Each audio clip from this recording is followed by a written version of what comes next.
अस्सलाम वालेकुम स्टूडेंट्स, क्या हाल है सबके। अच्छे से तैयारी कर रहे हैं पेपर्स की और इंशाल्लाह आपको यहाँ से हेल्प भी मिलेगी। वीडियोस भी आती जाएंगी, थोड़ा सा डिले आ गया था। अब जो 9th क्लास की वीडियोस हैं वो इंशाल्लाह आपको साथ साथ मिलती जाएंगी इस पेपर की। और अब जो हमारे पार्ट्स रह गए हैं वो इसमें इंशाल्लाह कवर होंगे। तो लॉगरिदम पर थे हम टॉपिक पर, जिससे रिलेटेड जो MCQs हैं वो अब सॉल्व हो रहे होंगे। तो देखते हैं क्या है नेक्स्ट MCQ हमारे पास। The value of log of 1/x² to the base x is equal to. हमें इस लॉग की वैल्यू फाइंड आउट करनी है। आपको थोड़ा सा तो आइडिया होगा कि जब भी हमने लॉग की वैल्यूज फाइंड आउट करनी है तो कुछ लॉज जो हैं वो हमें हेल्प आउट कर रहे होते हैं। तो लॉज ऑफ लॉगरिदम की हेल्प से हम यहाँ पर log of 1/x² to the base x की वैल्यू फाइंड आउट करेंगे। और वो किस तरह, वो इस तरह कि यहाँ देखें ये 1/x² है।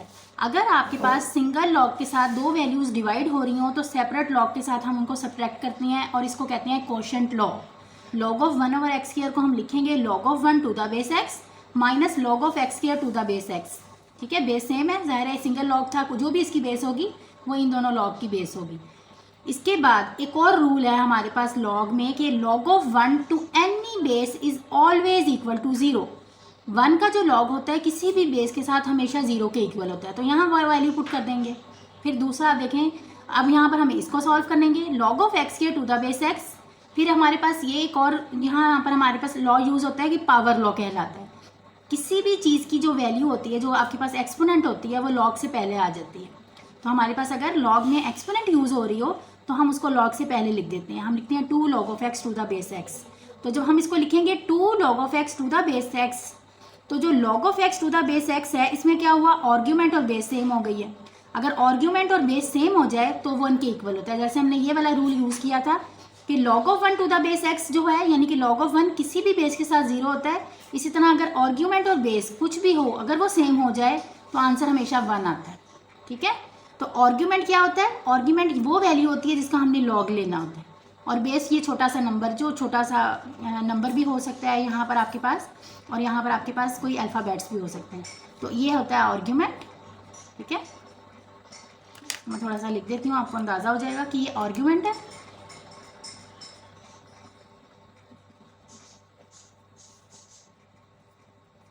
जिसका लॉग लेते हैं वो आर्ग्यूमेंट होता है, और ये जो छोटा सा साथ लिखा होता है ये बेस होती है।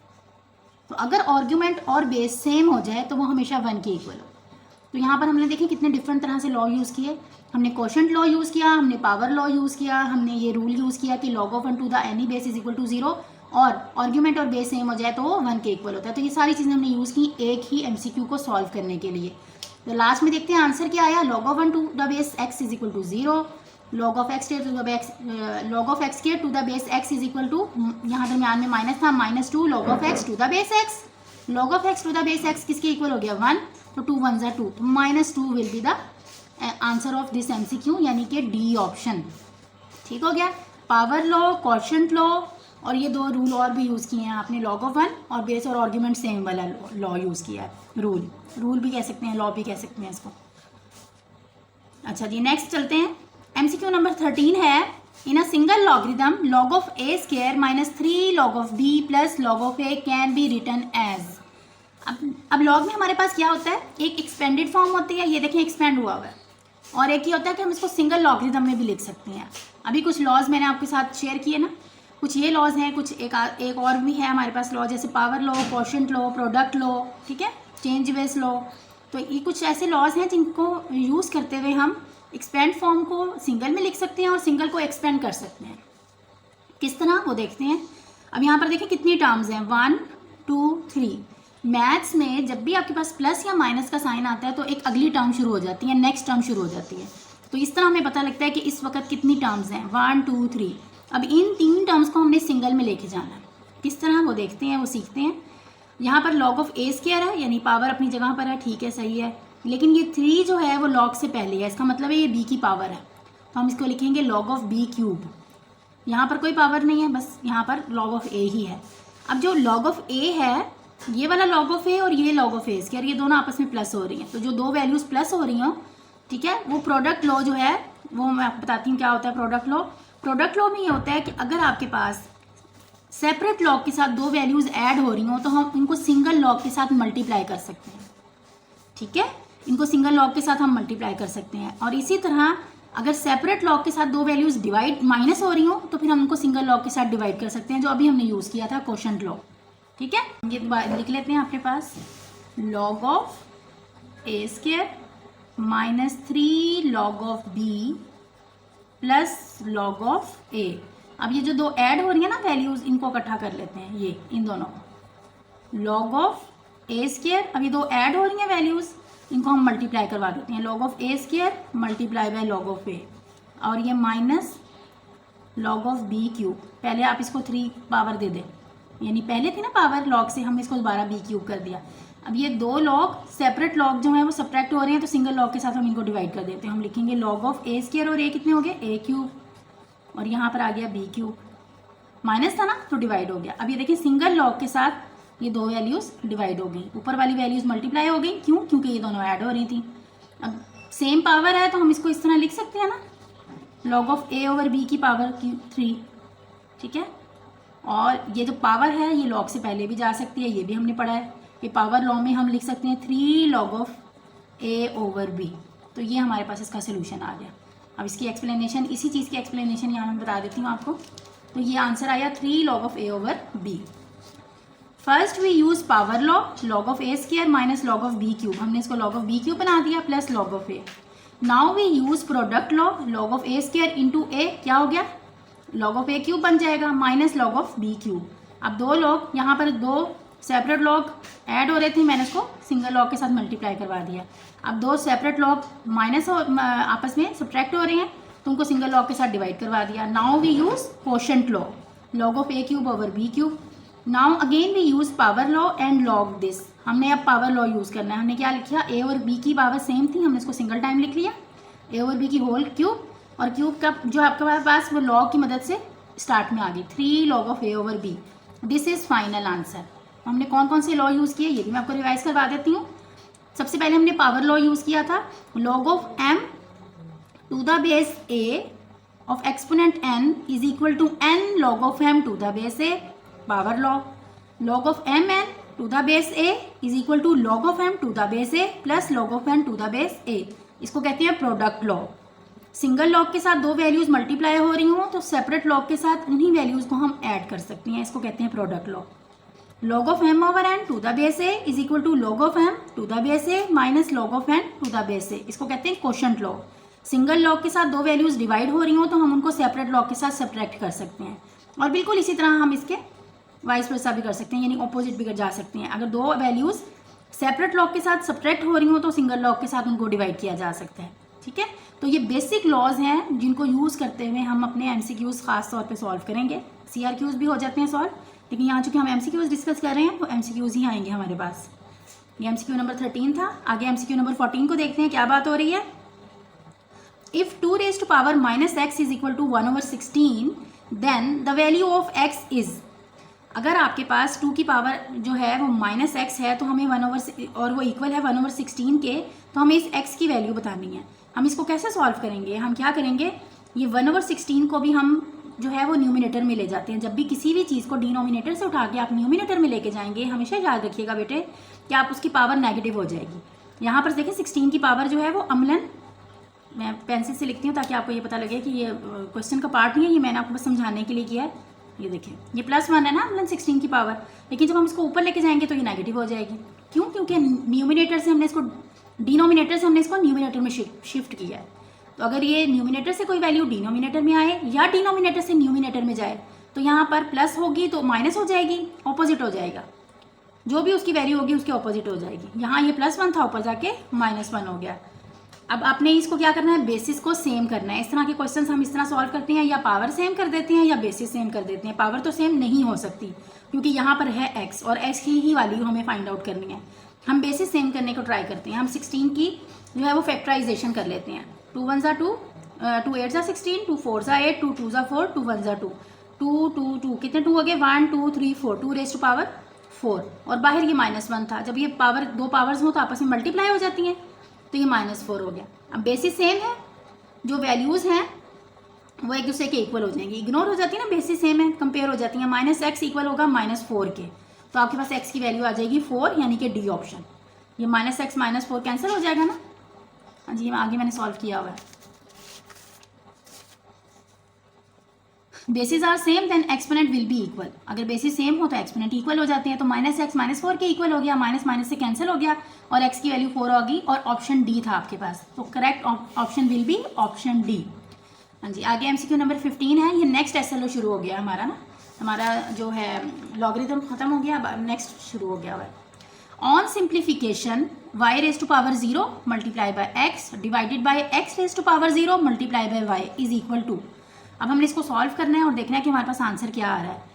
हमें मैथ्स में पता है कि किसी भी चीज़ की अगर एक्सपोनेंट 0 हो तो वो 1 के इक्वल होता है। तो आपने सबसे पहले तो यही अप्लाई करना है। जब भी कहीं भी आप देखें, यहाँ y की पावर 0 है, इसकी जगह हम 1 लिखेंगे। x की पावर भी 0 है, यानी एक्सपोनेंट 0 है, तो इसकी जगह भी 1 आ जाएगा। 1 multiply by x is equal to x और 1 multiply by y is equal to y। तो x ओवर y हमारे पास बच जाएगा ए ऑप्शन। ठीक है, we use laws of exponent, anything has power 0 is equal to 1। हमने पावर के इक्वल जो आपकी वैल्यू थी 1 1 इक्वल पुट की, x बाय y हमारे पास आंसर आ गया जो कि ऑप्शन ए है। नेक्स्ट देखते हैं क्या है। MCQ number 16, if b minus a is equal to 2 and 1/2 into b plus a is equal to 1 then the value of b square minus a square is equal to. तो हमें b square minus a square की value find out करनी है। अगर आपके पास b minus ए 2 के equal है और half of b plus a is equal to 1 के इक्वल है। अब इसमें किया क्या हुआ है, दो इक्वेशंस ही, लेकिन उसको थोड़ा सा चेंज तरीके से लिखा हुआ है, कंफ्यूजिंग किया हुआ है। तो हमने तो कंफ्यूज नहीं होना, हमें इस चीज़ों को देखना है कि किस तरह से है और उसको सॉल्व करना है आसान तरीके से। b minus a is equal to 2, इसको हम एक इक्वेशन लेट कर लेते हैं। ठीक है, ये इसको एक इक्वेशन लेट कर लेते हैं और दूसरी 1/2 b plus a is equal to 1, इसको एक और इक्वेशन ले लेते हैं। अब ये 1/2 अगर आपको प्रॉब्लम कर रहा है, यहाँ पर एक चीज़ डिवाइड हो रही है तो वो इक्वेशन के दूसरी तरफ जाके मल्टीप्लाई होगी, और ये इस तरह इसलिए ऐसे चला गया कि ये दोनों के साथ मल्टीप्लाई हो रहा था, इसलिए हम इस 1/2 को आसानी से उठा के दूसरी तरफ ले गए हैं। यहाँ 1/2 था, वहाँ जाके 2/1 हो गया, तो 2 1 जा 2। अब आपके पास दो इक्वेशंस आ गई, b minus a is equal to 2 and b plus a is equal to 2। ठीक है, अब यहाँ पर b माइनस ए और b प्लस ए, अगर आप इसको थोड़ा सा गौर करें तो ये एक फॉर्मूला भी बन रहा है। कौन सा? b square minus a square, separate square. ठीक है, सेपरेट स्क्वायर का जो फॉर्मूला होता है सब्ट्रैक्शन साइन के साथ, वो हम इसी तरह ओपन करते हैं ना, एक दफ़ा हम उन्हीं वैल्यूज़ को प्लस में लिख देते हैं और एक दफ़ा माइनस में। तो जस्ट हम इन दोनों को मल्टीप्लाई करवाएंगे, क्यों? क्योंकि हमसे b square minus a square ही पूछा गया है। b माइनस ए को जब b प्लस ए से मल्टीप्लाई करवाएंगे तो दोनों की वैल्यूज़ मल्टीप्लाई हो जाएंगी। 2 मल्टीप्लाई बाय 2 4, तो b square minus a square का आंसर आ गया 4, यानी कि ऑप्शन बी। तो बिल्कुल ही आसानी से हमने इसको सॉल्व कर लिया बगैर जो है वो परेशान हुए। जस्ट क्या किया था, इसके इस डिनोमिनेटर को ख़त्म किया था, क्योंकि ये दोनों का था, दोनों के साथ मल्टीप्लाई हो रहा था, इसलिए हम इसको सिंगल टाइम में दूसरी तरफ ले गए और ऑप्शन बी हमारा करेक्ट ऑप्शन आ गया है, यानी कि 4। b square minus a square की वैल्यू आई है हमारे पास 4। नेक्स्ट एमसीक्यू है, the value of 2 plus 4 minus square root of 4 plus square root of 2 is equal to. सर्च के क्वेश्चन है हमारे पास। सर्च में क्या होता है, आपने ये देखना होता है कि अगर तो आपके पास वैल्यू जो है वो स्क्वायर रूट से बाहर आ सकती है या जितना भी सिंप्लीफाई हो सकती है उतना हम करते हैं, फिर आगे चलते हैं हम।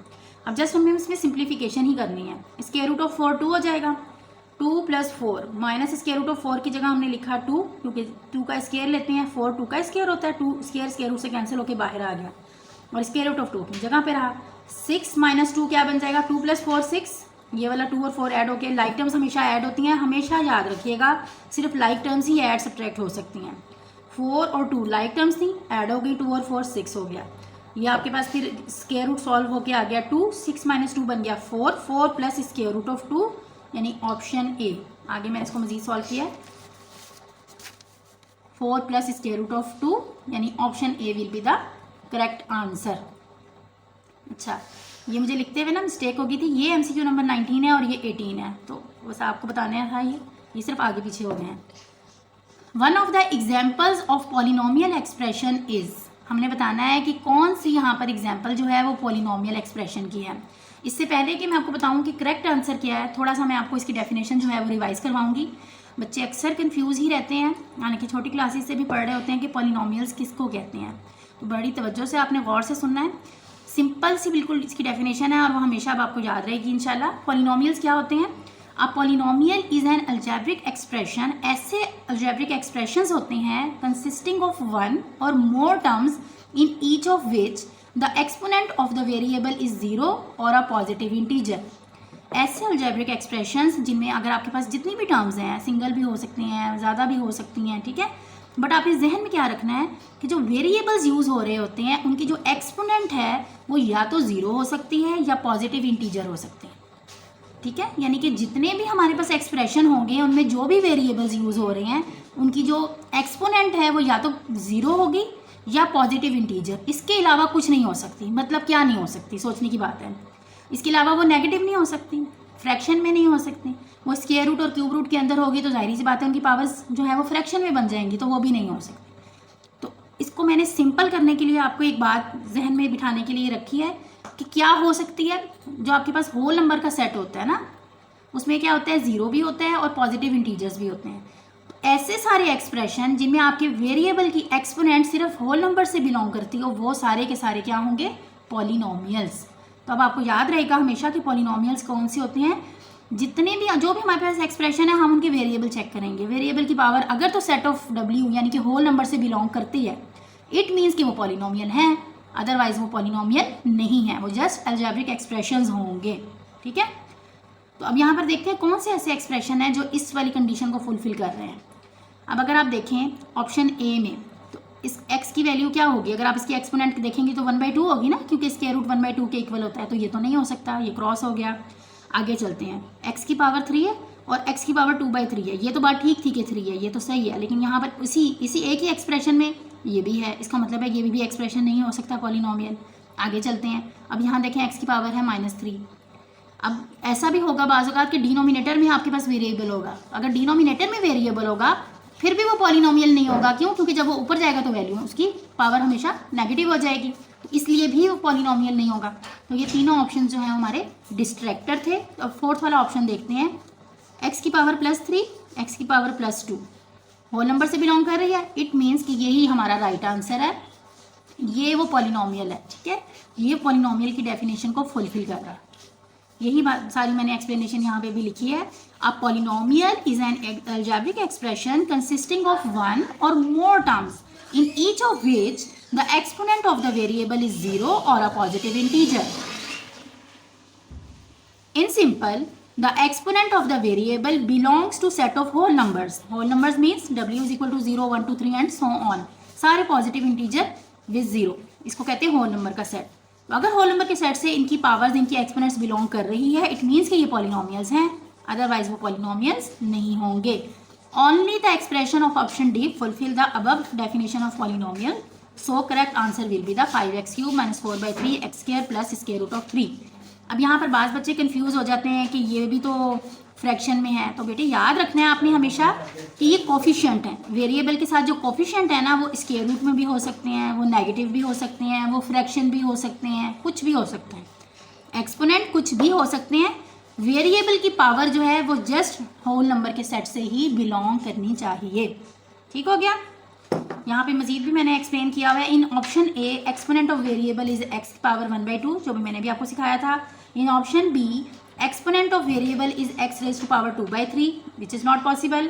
In option C, exponent of variable is x raised to power -3, which is not possible too. So these are example of algebraic expressions but not polynomials. ये algebraic expressions तो हो सकती हैं but polynomials नहीं हो सकती। ठीक हो गया, क्लियर है?